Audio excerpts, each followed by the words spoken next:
از برگ گلی لاله سلام زیبا و اختری از حال سلام خبرت نیست اگر از دلی ما با تو از درد و دلی لاله سلام شنیدم یکی از قصه از باستان که گفتند آن مردمی راستان چو جمشید در تخت شاهی نشست خداگاه بود او یزدان پرستان.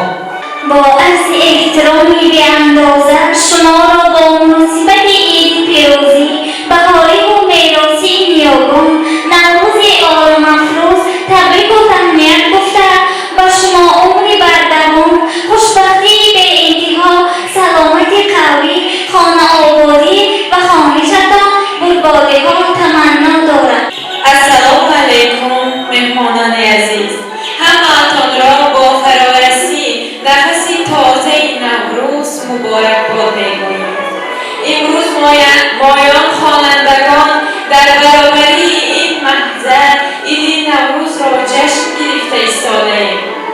به همه شما مهمانان، معلمان و خوانندگان عزیز برای که وقتی خود را در این ندانسته تشریف آورده تشکرهای زیاد میگویم. امروزه بیرم نوروز خود را شاده گفته اعلان میکنیم.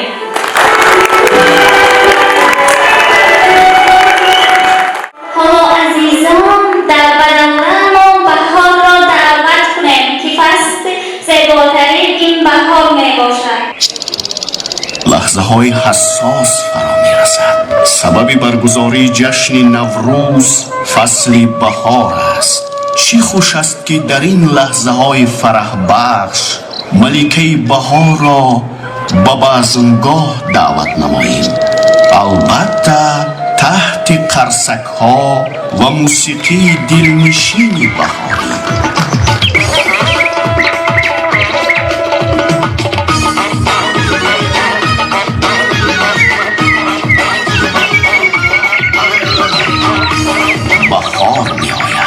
بهاری گل به دامان، گل به سر و گل بدن، سالی که نکوست از بهارش پیداست. ملکه بهار با یک خوشی می آید. من بهارم، من بهارم،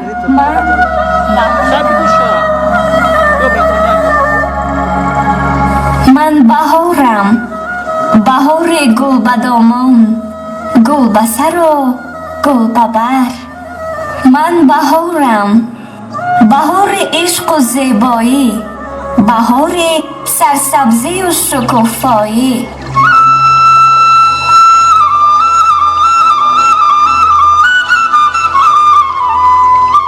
من ملکه بهارم، بهاری که با آمدنم نخل امید آدمان روی عالم را سبز می گردانم. بهاری که به قلب ها سرور، به لب ها خنده و به محفل ها شور و شوقی بی اندازه هدیه می سازم. من بهارم، من بهارم.